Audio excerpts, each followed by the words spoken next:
My name is Amelia Hayes. I'm 39 years old, and until last winter, I still believed family meant the people who showed up when your world was falling apart. I don't believe that anymore. The moment that changed everything happened in the intensive care unit at St. Vincent Medical Center at 1:17 in the morning, while my 16-year-old daughter Sophie was unconscious behind a set of glass doors. The hospital hallway smelled like disinfectant and stale coffee. Nurses moved quickly through the corridor in soft rubber shoes, while machines beeped steadily somewhere behind the ICU walls.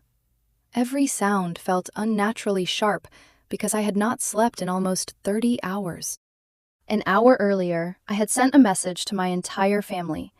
Sophie is in critical condition. Please come if you can. I sent it to the group chat that included my parents, my younger sister Jenna, my aunt Linda, and several cousins. The same people who had spent years calling me whenever rent was overdue, or a credit card bill needed to disappear, or somebody suddenly had an emergency they expected me to solve. I sat in one of those stiff blue hospital chairs, staring at my phone, while the screen slowly dimmed in my hands. Nothing happened. 10 minutes passed. Then 30. Every time footsteps echoed down the hallway, I looked up, expecting to see someone from my family rushing toward me. Nobody came.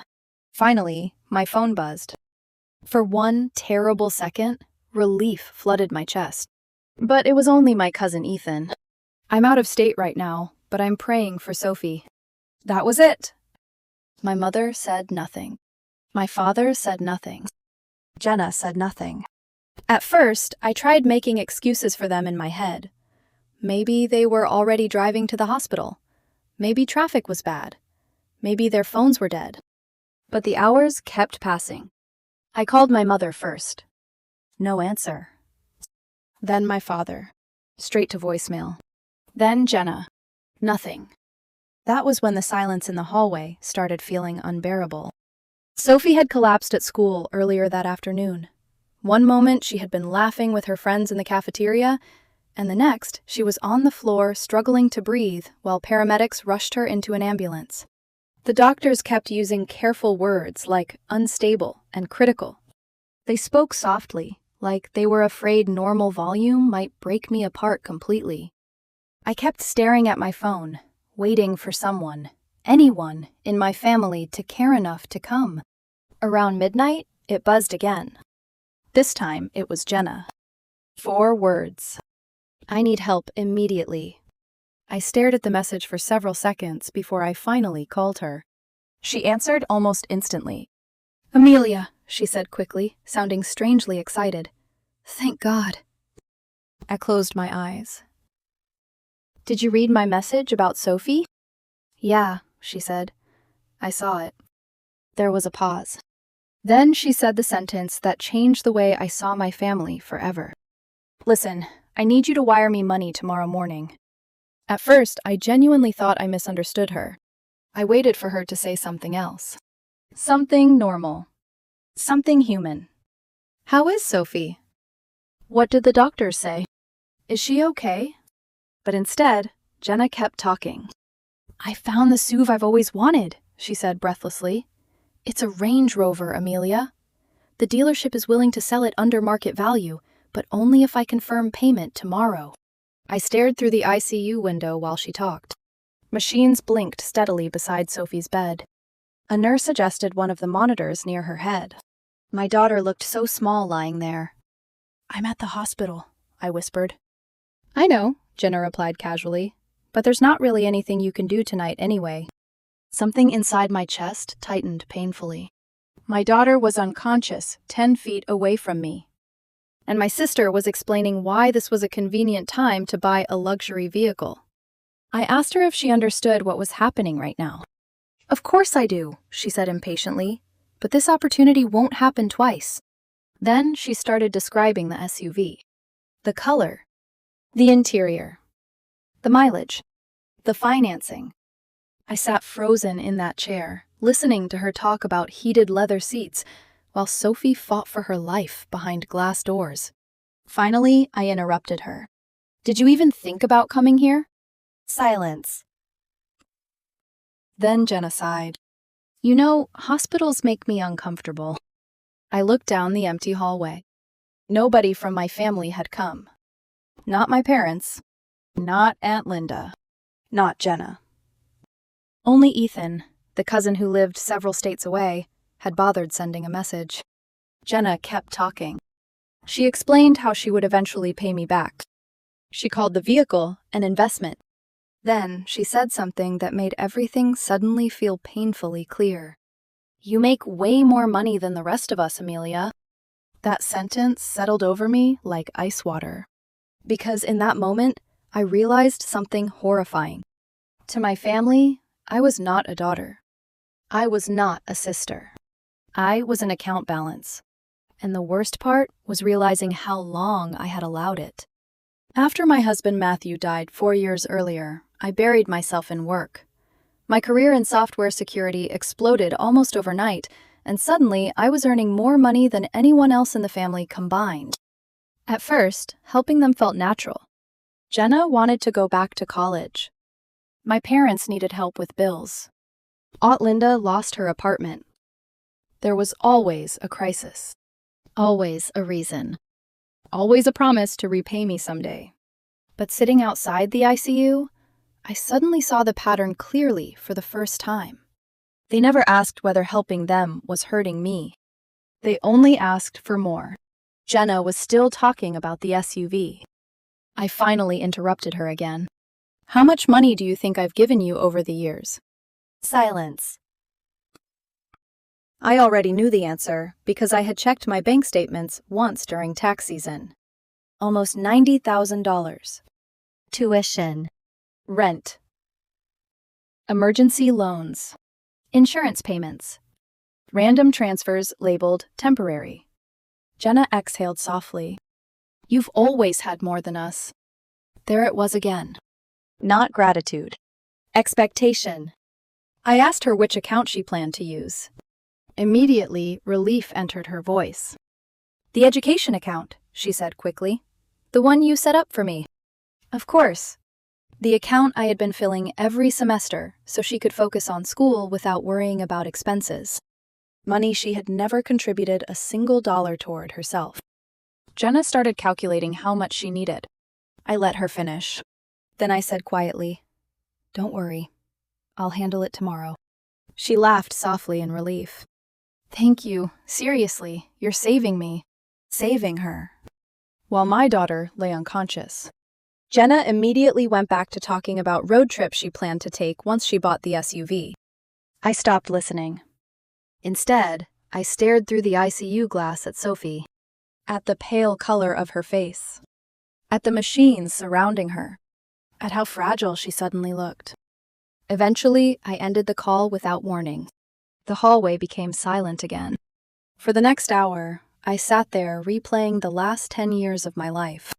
Every emergency. Every sacrifice. Every time I told myself, family mattered more than money. Around 2 in the morning, my phone buzzed again. This time, it was the family group chat. Jenna had sent a message. "Does anyone know if Amelia is wiring the money tomorrow? The dealership needs confirmation." I stared at the screen in disbelief. Then Aunt Linda replied, "Amelia usually takes care of these things." My father reacted with a thumbs-up emoji. Nobody mentioned Sophie. Nobody asked how she was doing.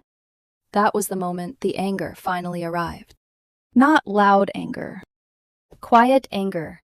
The kind that settles deep in your chest and suddenly makes everything feel simple. I opened my banking app. The education account still held $22,000 for Jenna's next semester. Without hesitating, I transferred every cent back into my primary account. Then I froze the account completely. But that was only the beginning. Because Jenna didn't understand something important. I wasn't only paying for her expenses. I was paying her university directly.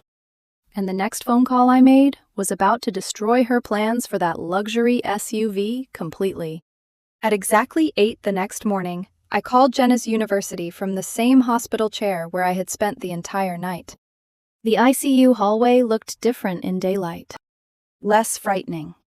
More exhausting. Nurses changed shifts while sunlight filtered weakly through the long windows overlooking the parking structure. Somewhere nearby, somebody was crying quietly behind a closed door. I still had not slept. The billing office answered on the second ring. I had paid Jenna's tuition directly for 3 semesters, so the woman immediately recognized my name after I verified the account information. "I need to remove myself as the financial guarantor," I said calmly. There was a short pause while she typed. "Would you also like to cancel the scheduled tuition payment for next week?" I looked through the ICU glass toward Sophie's room. "Yes," I answered softly. "Cancel everything." The entire conversation took less than 2 minutes.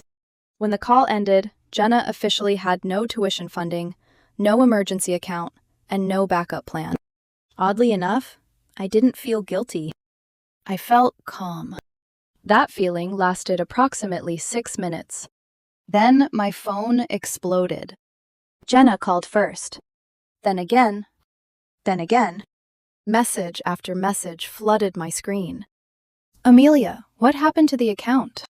Why is it locked? Did the bank freeze it? The dealership is waiting." I ignored all of them. A few minutes later, my mother called. For reasons I still don't fully understand, I answered. "Amelia," she said immediately, irritation already in her voice. "Jenna says something is wrong with her account." Not hello. Not how's Sophie. Not are you okay? Just Jenna. I closed my eyes slowly. "Did you get my message yesterday?" "Yes, of course." I waited. Nothing followed. Then my mother sighed dramatically. "Jenna is very upset. The dealership may sell the SUV to somebody else if she can't confirm payment." That was the exact moment something final broke inside me. Not because of the money. Not even because of the selfishness. Because my daughter had spent the night connected to machines fighting to stay alive, and my mother still somehow believed Jenna losing a vehicle was the bigger emergency. I opened my eyes and stared down the empty corridor. "You never came," I said quietly. "What?" "You never came to the hospital." A long pause followed. Then she said the sentence I would replay in my head for weeks afterward. "We assumed you had everything under control." I almost laughed. Instead, I ended the call. A few seconds later, Jenna started calling again. I muted my phone completely. Then I opened my contacts and scrolled until I found a name I had not spoken to in years. Mark Reynolds. The realtor Matthew and I had used when we bought our first investment property.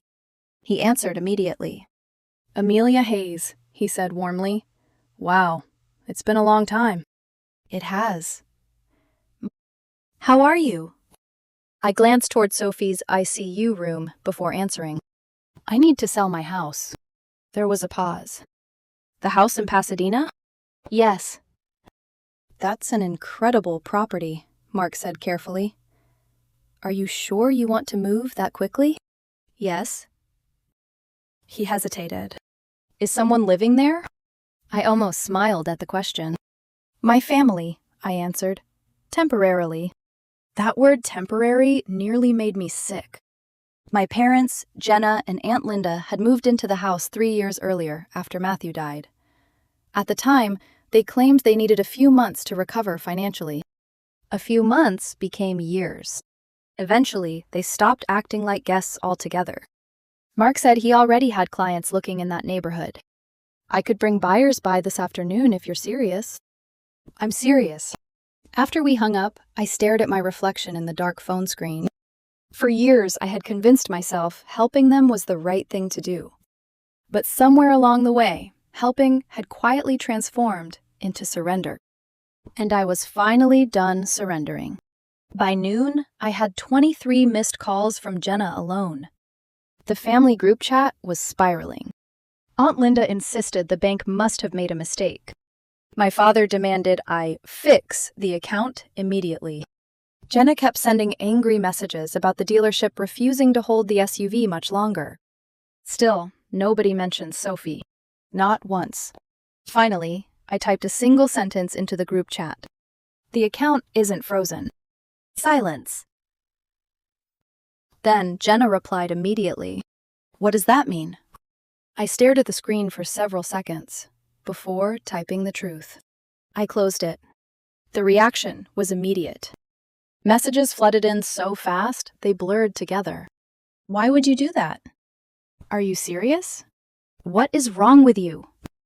Mom says this has to be a misunderstanding. Then I added another message. I also canceled Jenna's tuition payments this morning. My phone started ringing instantly. Jenna. Dad. Mom. Aunt Linda. Over and over again. I ignored every call. Then I typed one final message. There's something else you all need to know. The group chat went silent. I could almost feel them staring at their phones, waiting. Then I wrote, I'm selling the house. This time, the silence lasted nearly a full minute. Finally, Aunt Linda responded first. What house? I typed 6 words. The one you're living in. The group chat exploded. Jenna panicked immediately. What do you mean you're selling it? Mom wrote, Amelia, stop this nonsense right now. Dad sent 3 messages demanding an explanation. I didn't answer any of them, because at that exact moment, one of the ICU doctors walked into the hallway and called my name. Everything else disappeared instantly. I stood so quickly, the chair scraped loudly across the floor. The doctor smiled gently. She woke up. For a second, I physically couldn't breathe. What? She's weak and still confused, he explained carefully. But Sophie is stable now. The relief hit me so hard, my knees almost gave out. I covered my mouth with my hand as tears finally rushed into my eyes for the first time since the ambulance ride. Stable. The danger had passed. I sat beside Sophie's bed for nearly an hour after that. She drifted in and out of sleep while monitors blinked steadily beside her. At one point, she squeezed my hand weakly. Mom? I'm here, I whispered immediately. Her eyes barely opened. You look tired. I laughed softly through tears. You scared me. I'm sorry. The machines hummed quietly around us. And sitting there beside her, I suddenly realized something painful. Sophie had shown me more love in 10 seconds than my entire family had shown me in 2 days. When she fell asleep again, I finally checked my phone. 74 unread messages. Most of them angry. Aunt Linda wanted to know where they were supposed to go. My father demanded I stop punishing the family. Jenna's messages had become vicious. You're ruining my future over one misunderstanding. I stared at that sentence for a long time. One misunderstanding. As if forgetting my daughter existed while demanding luxury car money was some tiny accident. Finally, I opened the group chat and typed, "Pack your things and get out of my house." That message ended all pretending. For the next hour, my phone rang nonstop. But this time, I felt strangely detached from it all. Like I was finally watching my family clearly for the first time instead of through guilt. Later that evening, Mark called and confirmed 2 buyers were interested already. Then, about an hour after sunset, my parents finally arrived at the hospital. Not because Sophie was sick, because they realized I was serious. My father approached first. His face looked tense and angry. "What is all this about?" he demanded quietly. I stood outside Sophie's room with my arms folded. "My daughter almost died yesterday," I said. Nobody answered. I looked at each of them one by one. "You all knew she was in critical condition." My mother crossed her arms defensively. "We didn't realize it was that serious." Jenna looked uncomfortable, but still irritated. "You made it sound dramatic in the text." I actually stared at her in disbelief. "Dramatic?" She sighed. "You always panic." For several seconds, I simply looked at my sister. Then something strange happened. The guilt disappeared completely. Like a switch finally flipping off inside my chest. I realized none of them truly believed they had done anything wrong. That was the worst part. Not cruelty. Indifference. My father finally lowered his voice. You're overreacting, Amelia. No, I said quietly. I've been underreacting for years. Nobody spoke after that. Because deep down, I think they finally understood something important. I wasn't bluffing anymore.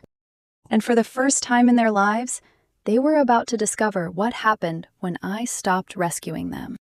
The house sold faster than anyone expected. Mark listed it on a Thursday afternoon, and by Monday morning, there were already multiple offers above asking price. The property market in Pasadena had become absurd over the past few years, especially for homes in quiet neighborhoods with large yards and renovated interiors. Matthew had loved that house. Sometimes I still caught myself expecting to hear his footsteps in the hallway late at night. That made selling it hurt more than I expected. But strangely, it also felt necessary. Like finally closing a door that grief had left half open for too long. The moment my family realized the sale was actually happening, panic turned into anger. Jenna called constantly. At first, she begged. Then she accused me of destroying her future. Then she cried. None of it worked. My parents tried taking a different approach. They insisted family should help each other. They reminded me how difficult the last few years had been for everyone. But every conversation circled back to the same thing. The house. The money. Their inconvenience. Never Sophie. Never the night I sat alone outside the ICU, praying my daughter would survive. Aunt Linda was somehow the worst of all. She left me a 3-minute voicemail describing me as selfish, unstable, and cruel. "You're tearing this family apart," she said dramatically. "Your husband would be ashamed of you." That voicemail almost broke me. Not because I believed her. Because for one brief second, guilt still tried crawling back into my chest the way it always had before. But then I looked across Sophie's hospital room. She was sitting upright in bed by then, wrapped in blankets while sunlight spilled through the windows behind her. Her skin finally had color again. And suddenly Aunt Linda's voice sounded ridiculous. Matthew would never have wanted this. He would never have wanted me drowning under the weight of people who only loved me when I was useful. A week later, Sophie was discharged from the hospital. Watching her walk out beside me felt surreal. The doctors still wanted follow-up testing and strict monitoring for several months, but they were optimistic now. Every specialist used words like promising and strong recovery. I clung to those words like oxygen. The drive home felt strangely quiet. Not peaceful. Empty. Because technically it was still my home, but emotionally it no longer felt like one. My parents and Aunt Linda had already started packing after receiving formal notice from the realtor. Jenna spent most of her time locked in the guest room, making angry phone calls about student loans and missed opportunities. Nobody apologized. That part still amazes me. Even after everything, nobody genuinely apologized. The atmosphere inside the house became cold and unbearable almost immediately. People avoided each other. Cabinets slammed. Doors shut harder than necessary. Every conversation sounded tense and unfinished. One night, I walked into the kitchen and overheard Jenna speaking quietly to our mother. "She's acting like a victim," Jenna whispered. I stopped in the hallway. Mom sighed heavily. "She's emotional because of Sophie." "No," Jenna snapped. "She's punishing us because she thinks she's better than everyone." I stood there, listening silently, while something inside me finally settled completely into place. For years, I had exhausted myself trying to earn love that should have been freely given. And none of them even noticed. 2 days later, the buyers completed the final walkthrough. The closing date was officially scheduled. That evening, my father approached me while I sat on the back patio, watching Sophie read quietly beside the pool. He looked older than I remembered. Smaller, somehow. "Where are we supposed to go?" he asked. It was the closest thing to vulnerability I had heard from him in years. I looked at him calmly. "I don't know." He stared at me for several seconds, clearly waiting for me to offer a solution. That was the old pattern. Dad worried. Amelia fixed it. Jenna failed. Amelia paid for it. Aunt Linda struggled. Amelia sacrificed something. But this time, I stayed silent. Eventually, he walked away. That night, Sophie came into my room after midnight. "Are you awake?" "Yeah." She climbed onto the bed beside me, like she used to when she was little. For a few minutes, neither of us spoke. Then she asked quietly, "Are Grandma and Grandpa mad at you?" I brushed hair gently away from her face. "They're upset." "Because you're selling the house?" "Yes." She looked down at her hands for a moment before speaking again. "You know, I used to think you were scared of them." That sentence caught me off guard. "What do you mean?" She shrugged softly. "You always looked tired after talking to them." I didn't know how to answer that. Because she was right. Sophie leaned against my shoulder. "Mom?" "Yeah?" "I still want to live in New York someday." I smiled faintly. She had talked about New York for years. She loved the energy, the museums, the crowded streets, the idea of disappearing into a city large enough to start over completely. Back when Matthew was alive, we had even discussed moving there eventually. But after he died, I stayed in California because my family convinced me they needed me. Now, sitting beside my daughter in the middle of the night, I suddenly realized something almost shocking. Nothing was holding us there anymore. A month later, we boarded a plane to New York. The weeks leading up to our departure were chaotic. My parents eventually rented a small apartment across town. Aunt Linda moved in with a friend temporarily. Jenna was forced to apply for financial aid and part-time jobs for the first time in her adult life. She sent me one final message the night before we left. "I hope you're happy." I stared at the text for a long time before locking my phone without responding. Because the truth was complicated. I wasn't happy. Not completely. There was still grief inside me. Still anger. Still sadness over realizing the people I loved had only truly valued what I could provide. But underneath all of that, something else had started growing quietly. Relief. The morning of our flight, Sophie stood beside me at the airport holding an oversized coffee while sunlight poured through the massive terminal windows. "You nervous?" I asked. "A little," she admitted. "Me too." She smiled. And for the first time in months, the smile reached her eyes completely. As the plane lifted above California, I looked down at the shrinking streets below and thought about the woman I had been before the ICU. The woman who answered every emergency call, who apologized for setting boundaries, who believed sacrificing herself was the same thing as loving people. That woman disappeared slowly in a hospital hallway, while her family worried more about an SUV than her daughter's heartbeat. And honestly, I don't miss her. Sophie eventually fell asleep beside me, with her head resting against my shoulder, while clouds drifted endlessly outside the airplane window. I watched them quietly for a long time. Then I closed my eyes for the first peaceful moment I had experienced in years. Because for the first time since Matthew died, our lives finally belonged only to us.